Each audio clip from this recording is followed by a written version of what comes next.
একটি গণতান্ত্রিক রাষ্ট্র যেখানে কোনো রাজতন্ত্র থাকে না, সেখানে বংশ পরম্পরায় শাসনেরও ব্যবস্থা থাকে না।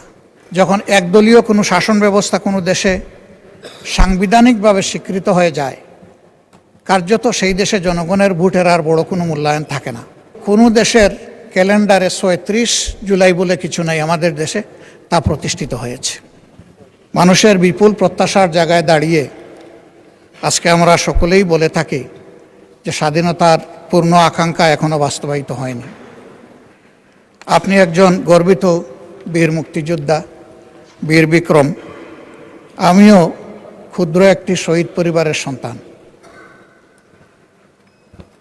সে মুক্তিযুদ্ধে যারা জীবন দিয়েছিলেন, আমাদের পরিবার কয়েক ফোঁটা রক্ত দিয়ে তাদের সাথে শরীক হওয়ার সৌভাগ্য অর্জন করেছে। বাংলাদেশ আমাদের সকলের। পর্যায়ক্রমে কেউ না কেউ এই দেশের শাসনভার পরিচালনা করবেন, এটাই স্বাভাবিক। একটি গণতান্ত্রিক রাষ্ট্র যেখানে কোনো রাজতন্ত্র থাকে না, সেখানে বংশ পরম্পরায় শাসনেরও ব্যবস্থা থাকে না। জনগণের ভোটের মাধ্যমেই সরকার গঠিত হয় এবং সেই গঠিত সরকার দেশ পরিচালনা করে। দুঃখের বিষয়, অতীতে জনগণের ভোটে নির্বাচিত হওয়া সত্ত্বেও জনগণের ভোটের অধিকার বারবার খর্ব করা হয়েছে, কোনো কোনো ক্ষেত্রে হত্যা করা হয়েছে। প্রথম যে সরকার গঠিত হয়েছিল, তারা জনগণের ভোট পেয়েই নির্বাচিত হয়েছিলেন, কিন্তু আমরা সেখানে লক্ষ্য করলাম যারা বহুদলীয় গণতন্ত্রের কারণে এই সুযোগটা পেয়েছিলেন, তারাই এসে বহুদলীয় গণতন্ত্রকে হত্যা করে একদলীয় বাকশাল কায়েম করলেন। ৭২-এ যে সংবিধান ছিল, এই সংবিধান তার অনেকটুকু এখানেই হারিয়ে ফেলে। যখন একদলীয় কোনো শাসন ব্যবস্থা কোনো দেশে সাংবিধানিকভাবে স্বীকৃত হয়ে যায়, কার্যত সেই দেশে জনগণের ভোটের আর বড় কোনো মূল্যায়ন থাকে না। এভাবে বারবার সরকার এসেছে, সরকার গিয়েছে। সর্বশেষ ২০০৯ সালে যারা সরকার গঠন করেছিলেন, ৮ সালের একটা বোঝাপড়ার নির্বাচনের মধ্য দিয়ে তারা দেশে কি করেছেন তার জ্বলন্ত সাক্ষী আজকের এই সংসদ। আমি সেদিনও বলেছিলাম, আমার ধারণা ফ্যাসিস্ট সরকারের হাতে নির্যাতনের শিকার হননি এমন বোধহয় কোনো সদস্য এখানে নেই। কেউ হয়েছেন বারবার, কেউ হয়েছেন হয়তো একবার, যারা সৌভাগ্যবান। অনেকেই দেশেই থাকতে পারেননি। নির্যাতনের ভয়াবহতা এতটাই ভারী ছিল যে তারা নিজ জন্মস্থানের মাটি আঁকড়ে ধরে থাকতে পারেননি।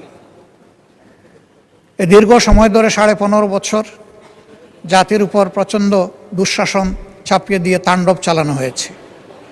অসংখ্য মায়ের বুক খালি হয়েছে, বোনেরা বিধবা হয়েছে, শিশুরা এতিম হয়েছে। অসংখ্য লোককে গুম করা হয়েছে। গুমের শিকার ২৩৫ জন লোক এখনও তাদের আপনজনের কাছে ফিরে আসেননি। তাদের আপনজন জানেন না আসলে তাদের বাস্তব অবস্থা কি হয়েছে, তারা কি বেঁচে আছেন নাকি দুনিয়া থেকে বিদায় নিয়েছেন। এই সময়ের ভিতরে এক্সট্রা জুডিশিয়াল কিলিংয়ের শিকার হয়েছেন ২৬৬২ জন মানুষ, যারা মিনিমাম কোনো বিচার আলোয় দেখার সুযোগ পাননি। তাদেরকে নির্মমভাবে খুন করা হয়েছে।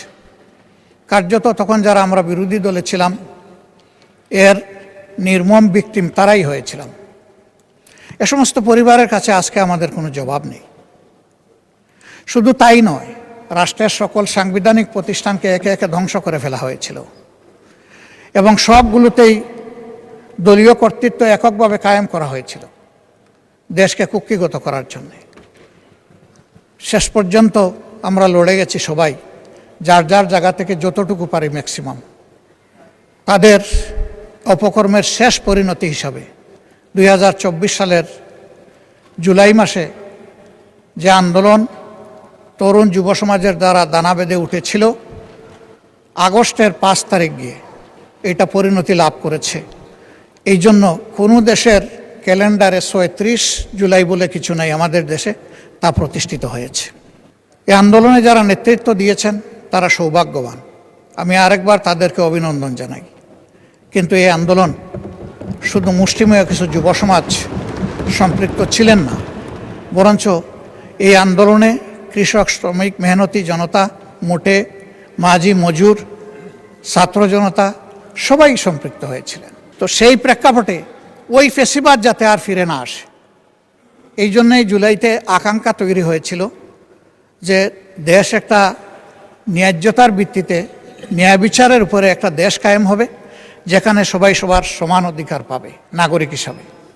তার প্রেক্ষিতে দীর্ঘ আলাপ আলোচনার পর প্রধান প্রধান রাজনৈতিক দল, নিবন্ধিত রাজনৈতিক দল সমন্বয়ে দীর্ঘ আলোচনার পর মাসের পর মাস ইন্টারিম গভর্নমেন্ট যে জাতীয় ঐক্যমত্য কমিশন গঠন করে দিয়েছিল, তারা সংস্কারের কিছু প্রস্তাব চূড়ান্ত করেছেন এবং এরই আলোকে মাননীয় প্রেসিডেন্ট তিনি একটি আদেশ জারি করেছেন। ইউএফটি ফার্স্টের সাথে ট্রেড করুন যে কোনো জায়গা থেকে, ক্যাম্পাসে ক্লাসের ফাঁকে, ঢাকার জ্যামে বসে কিংবা ঘরে বসে। ট্রেডিং এখন হাতের মুঠোয়, তাই ট্রেড করুন যখন খুশি, যেখানে খুশি।